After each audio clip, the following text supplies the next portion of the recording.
25. A licensed pet is a happy pet. That's it for old business. Before we begin, I would like to remind some of our young people that have joined us this evening that this meeting is convened to consider official town business. The services will not be tolerated. The floor is now open. Yes? My name is Rin McCormick, and on behalf of most of the senior class of Beaumont High, I move the local ordinance Ward 19, the law against public dancing, be abolished. And I, Willard Hewitt of 385 Cloverdale Road, would like to second that motion. Thank you. Eleanor, may I have the floor, please? Certainly, Reverend. Mr. McCarthy, you wish to change our law into a dance. That is your right. But it is my duty to challenge any enterprise in which my experience abuses the use of drugs, liquor, and spiritual corruption. And I think that you would find that most people in this town agrees with me. You got that Now, if you convince me that there's no danger in your reckless party plans, I might reconsider my stand. But as for now, I can't condone it. Well, I believe the vote is in order. Will those all... Wait. Isn't there some sort of discussion? No, I'm just sorry. sit down. Sorry. Just sit down. Sit down. Roger, sit down. I believe that Mr. McCormick has a right to be heard. I just wanted to say something because I think this idea scares a lot of people, and it shouldn't. From the oldest times, people dance for many reasons. They dance so that their crop would be plentiful or so that their hunt would be good. They dance to show their community spirit, and they dance to celebrate. Well, that's the dancing that we're talking about here.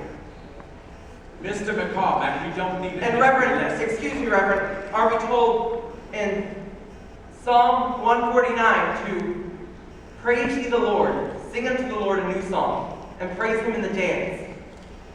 And it was David who we read about in Samuel. And what did David do? What did David do? What did David do? David danced before the Lord with all of his might, leaping and dancing before the Lord. Leaping and dancing. And Ecclesiastes assures us that there is a time to have a purpose under heaven, a time to laugh and a time to weep, a time to mourn and a time to dance. There was a time for this law, but not anymore. Now it is our time to celebrate the way it always has been and the way it should be now. Thank you. Order! There's a motion on the floor to repeal local ordinance 416. How does the council vote? No. No. No. No. The motion has been defeated, and this meeting is now adjourned.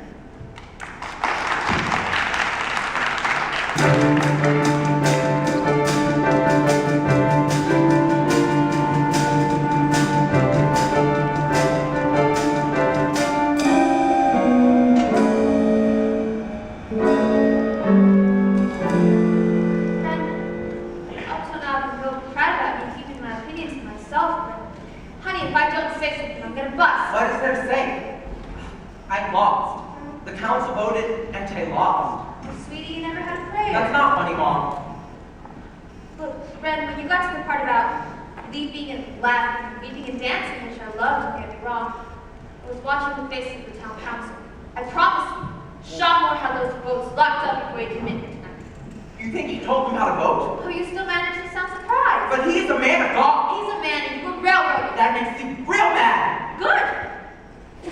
Now listen, Reverend Moore said to reconsider only if someone convinced that there was no danger in your raucous party plan. Raucous party plans? You believe these people? I mean, what? Make him reconsider. Me? You. And him? Yep. When? Now. But Ren,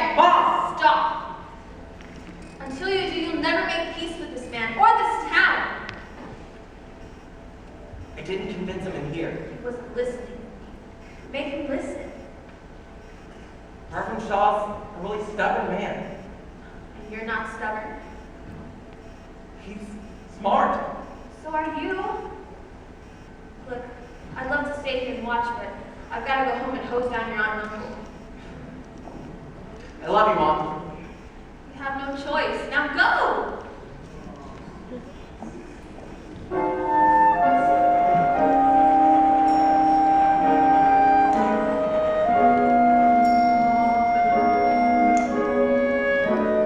Evening, Reverend. Mr. McCall, it's late. Really? I'm wide awake. I need to ask you something. Earlier in the town council, did you tell them how to vote? We discussed the issue, of course. But did you tell them how to vote? Red, this is more than a question of a dance. Did you?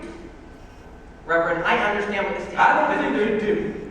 Because if you did, you would have provoked your classmates to reopen the wounds we have healed. Those wounds are not healed. If they were, people wouldn't be giving me dirty looks on the street or snubbing my mom at the supermarket. They wouldn't be boycotting my uncle's business and you— I thought that it was time to put an end to this nonsense. Nonsense? All I say is who's up for a little dancing, and all people here can think about is the Batani Bridge accident and 4 kids. Mr. McCall! And I understand your son was one of them. And I'm sorry for your loss. I truly am.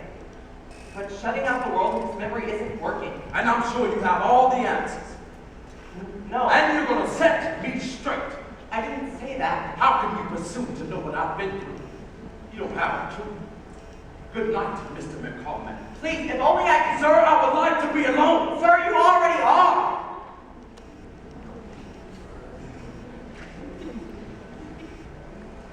We both are. You and me. We both lost somebody. And even though people say they understand, they don't, really. I bet you stop 100 times a day and ask, why? I do. I wondered, why'd my dad leave? Was it something I did? Something I didn't do? Maybe I could have made a mistake. Maybe I could bring him back. But I can't. But I don't have to tell you. You already know. I do. And so, I guess I came to town a little bit angry. And it felt good to kick up a fuss. But I'm just trying to move on because I'm so tired of looking back. And I can't stand still. I've noticed. Look, I'm gonna go. I know you're gonna do what you've got to do about the dance and all. But thanks for listening. Fred, I'm sorry that your father would never know you. Thanks.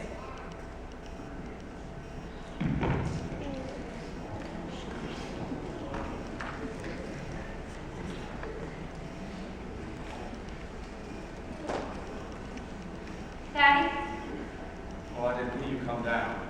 I heard voices. That was just a Fred grin. You sure asked us a lot of questions. What'd you tell him? Well, for once, I didn't have very much to say. I think I'm running out of that.